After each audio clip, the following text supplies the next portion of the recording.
Évangile de Jésus-Christ selon saint Matthieu, au chapitre 7, des versets 7 à 12.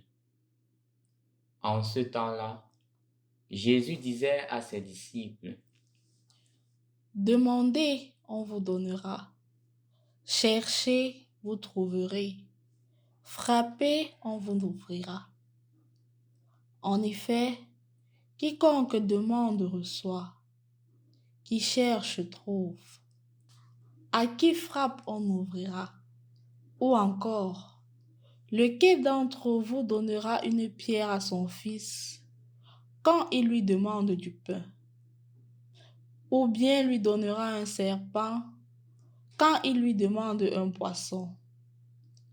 Si donc vous qui êtes mauvais, vous savez donner de bonnes choses à vos enfants, combien plus votre Père qui est aux cieux donnera-t-il de bonnes choses à ceux qui les lui demandent?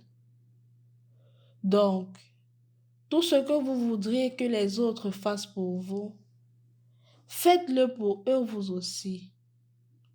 Voilà ce que disent la loi et les prophètes.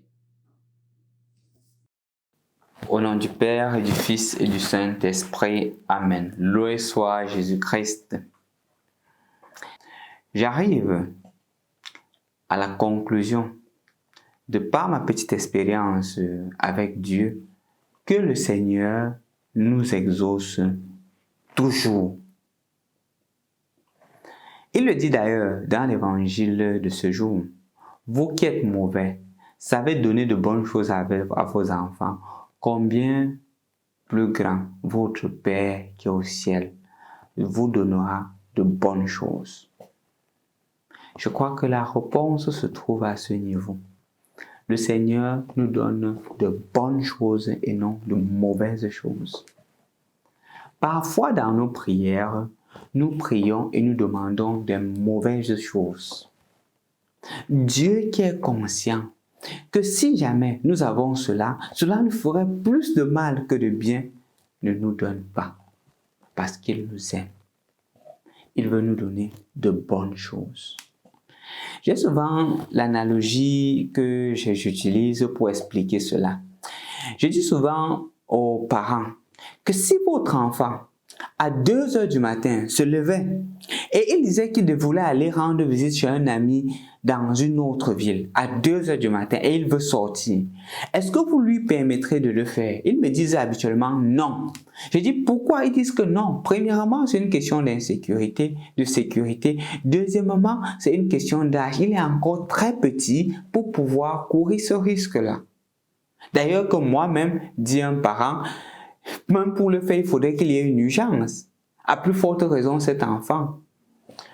Je lui ai dit que, en fait, c'est la même relation que nous avons avec Dieu.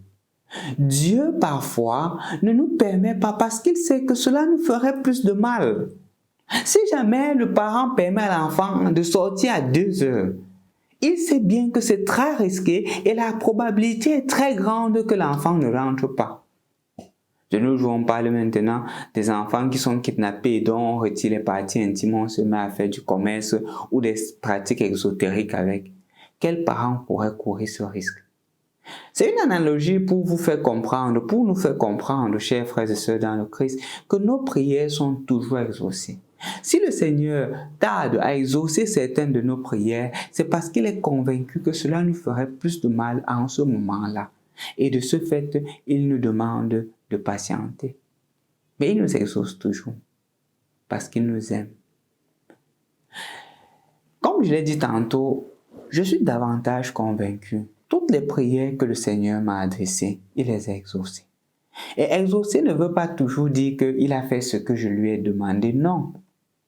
Parfois, en refusant ma demande, il m'a exaucé. Parce que des années plus tard, quand je fais un feedback, je me dis que waouh, si le Seigneur m'avait permis ceci, peut-être je serais tombé dans cette situation. Merci Seigneur, parce que tu m'as préservé de ceci. Parfois, des échecs dans la vie, ce sont des grâces.